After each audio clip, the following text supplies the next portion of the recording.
E não é que o Red Bull está na briga pela liderança do Campeonato Brasileiro? E o Touro Indomável de Bragança só não está no topo da tabela porque Atlético Paranaense e Fortaleza têm ido muito bem também. O Corinthians segue demonstrando evolução e a ótima vitória do Santos no clássico contra o São Paulo, um início de campeonato bem preocupante do tricolor paulista. Esses são os principais assuntos do vídeo, então puxe uma cadeira, fica confortável porque você sabe, aqui o papo é reto.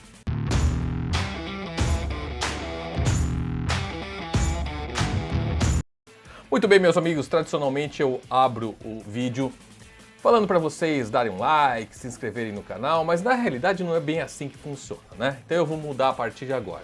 Não é pedindo like para se inscrever logo no começo do vídeo. Por favor, assistam o vídeo e lá no final, se vocês curtiram, se vocês gostaram, se vocês acham que o formato, as informações, as análises acrescentaram alguma coisa para vocês, foi importante, como informação, como puro entretenimento, aí sim, se o custo-benefício foi positivo, por favor, dá um like pra gente, se inscreve no canal. E se vocês não curtiram, aí são outras duas ações que eu vou pedir pra vocês.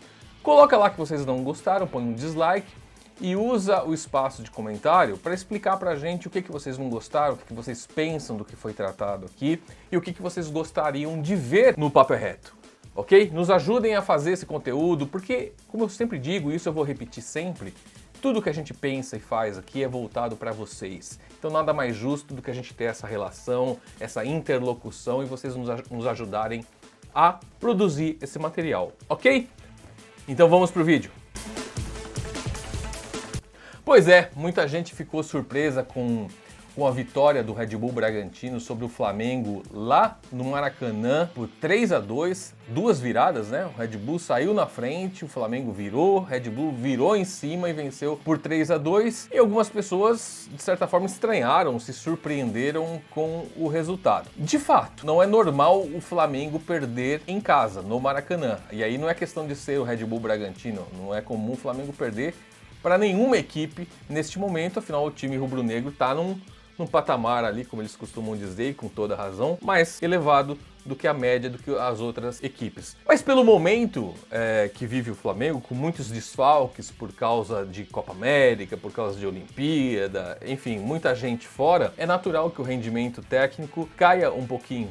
Apesar de que as suplências, os jogadores que entraram, têm mantido um patamar até que bem interessante na equipe do Rogério Ceni. Mas não é só baseado na perspectiva do Flamengo que a gente pode analisar, ou que a gente deve analisar um resultado como esse. Sim, o Flamengo está enfraquecido, fragilizado em relação à potência que realmente é, e quando essa turma voltar, certamente todo esse potencial será retomado, mas é preciso que a gente analise com cuidado também, com justiça, todo o trabalho que tem sido feito na equipe do Red Bull Bragantino. Não é de hoje, e quem acompanha mais de perto sabe que você pode adjetivar a posição de líder do campeonato de várias formas, mas não necessariamente como uma surpresa. E por quê? Eu lembro que 2, 3 anos atrás, alguns grandes clubes do futebol brasileiro tentaram tirar o Claudinho da equipe do Red Bull. Então Grêmio, se eu não me engano Fluminense, alguns dos grandes paulistas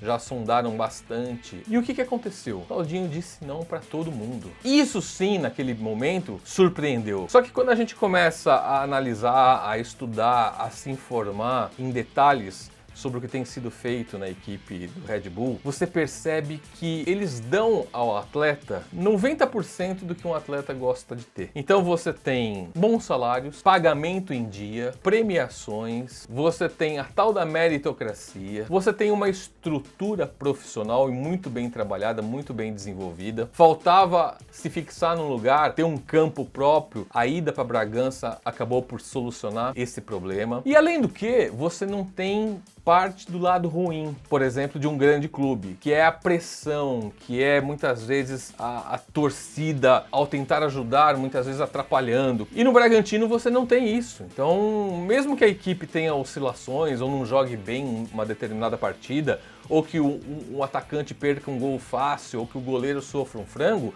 você não tem essa amolação. Então, tudo que envolve o trabalho que tem sido feito no Red Bull sugere, e o que a gente tem visto, por exemplo, nas últimas temporadas do Campeonato Paulista, é um trabalho muito consistente de altíssimo nível. E por mais de uma vez, o Red Bull terminou, por exemplo, a fase de classificação do Campeonato Paulista com a melhor campanha e com todos os grandes jogando. Sim, não foi campeão, caiu ali no mata-mata, mas naquele primeiro momento onde as equipes de um grupo jogam com as equipes dos outros grupos, o Red Bull fez a melhor campanha. E uma equipe que se destaca dessa forma no Campeonato Paulista, não dá para ser chamada de surpresa quando ela produz um bom resultado também no Campeonato Brasileiro. Ok, a liderança talvez seja até demais. Não acredito também que o Red Bull vai se manter na liderança do campeonato. A questão não é essa.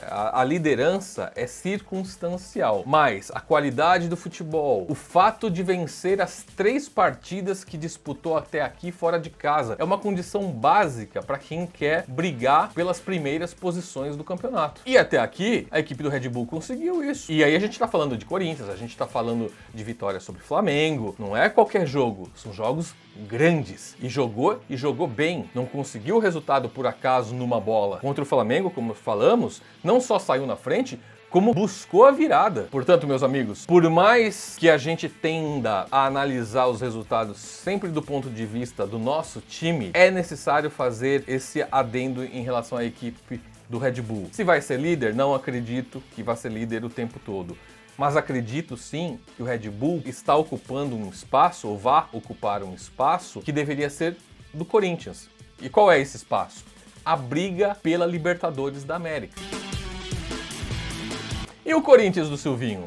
Pois é, nesse fim de semana que passou, a Fiel... Aliás, a Fiel, quando a gente fala, não é só da Gaviões da Fiel. É a Fiel em termos do conjunto de torcedores do Corinthians, porque várias facções estiveram no Parque São Jorge pressionando, reclamando, de forma pacífica, é verdade, mas a junção de várias torcidas ali num movimento muito grande que há tempos a gente não via, cobrando satisfações. E olha, eu sou um crítico veemente do comportamento da torcida. Eu acho que essa história de ficar entrando para dar palestra para jogador, para comissão técnica, eu acho isso o fim da picada. Em certos pontos eles exageram demais. Tem a questão da violência, que a gente sabe que é difícil coibir, mas nesse ponto específico do protesto, de se posicionar, achei bacana. Já que não é o time do povo, não é, os corintianos não gostam de falar que o Corinthians é diferente porque todo time tem uma torcida e o Corinthians é uma torcida que tem um time. Pois bem, então dentro dessa lógica de raciocínio, os torcedores fizeram bem em ir lá e mostrar toda a sua insatisfação, que de fato, Corinthians entrar ali no grupo das equipes, dos clubes que estão chegando à marca de 1 bilhão, 1 bi, vocês ouviram certo, com B de bola, 1 bilhão de reais de dívida, é porque mas muita coisa errada tem sido feita nos últimos anos. Então, se a pressão interna do clube não resolve, que essa pressão venha de fora e contribua para o Corinthians buscar uma solução para isso.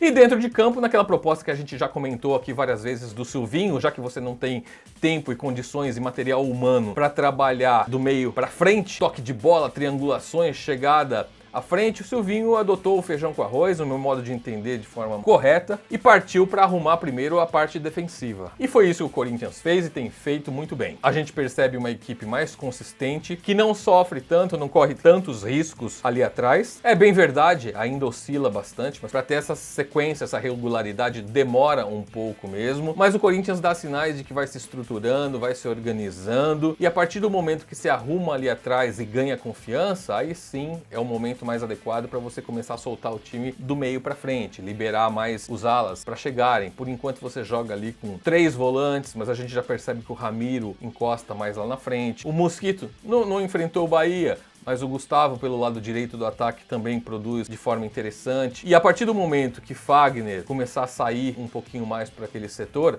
a tendência é que o Corinthians melhore. Mesmo porque, se a sua opção é jogar com o Jô, é fundamental que você tenha saída pelos lados, né? E aí eu não tô falando só de Fagner e Fábio Santos. Pode ser o Ramiro, pode ser um outro atacante, mas a questão é que tem que ter jogo pelos lados para fazer essa bola chegar na área para a finalização do Jô. Só por baixo fica um pouco mais difícil. Turma, e sobre a vitória do Santos no clássico contra o São Paulo, o famoso clássico Sansão, vitória do Peixe por 2-0, vocês vão ouvir um monte de coisa, já analisaram o jogo, quem assistiu, quem não assistiu, vai ouvir muita coisa do tipo, do lado do Santos, sim, o Camacho, um início bem interessante, aquela proposta dele voltar para pegar a bola, como foi o primeiro gol do Santos, o Camacho lá atrás fez o lançamento, joga um pouquinho mais adiantado quando precisa também, enfim, Fernando Diniz e Camacho já se conhecem desde o tempo do Audax, e se existe um treinador no futebol brasileiro capaz de tirar o melhor desse atleta, é o Diniz. Também do bom aproveitamento, da volta do bom aproveitamento do Marinho, da garotada da base, enfim, tem vários aspectos do Santos que a gente pode abordar para justificar a vitória. E do lado do São Paulo, evidentemente, os erros de marcação, de posicionamento defensivo nos dois gols, um erro coletivo, né? A gente vê no primeiro gol 2 atletas marcando apenas um jogador do Santos, o que acaba fazendo com que um atleta do Peixe sobre. No segundo gol, o erro individual do Lisieiro. Acontece, uma fatalidade. Mas o que me chama a atenção e o que eu quero destacar aqui, em vez de ficar falando bastante de detalhes do clássico, apontar, ser mais objetivo. Do lado do Santos, eu ainda não consigo entender pelo que o Santos briga nesse campeonato. Confesso que ainda vejo um time com um potencial bem interessante, mas muito irregular. 5 jogos, 2 vitórias, 1 empate, 2 derrotas. Então sobe, desce nesse início de campeonato. Então eu imagino que o Fernando Diniz ainda precise mais umas 10 rodadas para dar uma estabilizada no desempenho do time, e aí sim a gente vai perceber o que a gente pode esperar desse Santos. Para mim, ainda é um grande ponto de interrogação. Espero que brigue lá em cima como brigou nas últimas temporadas.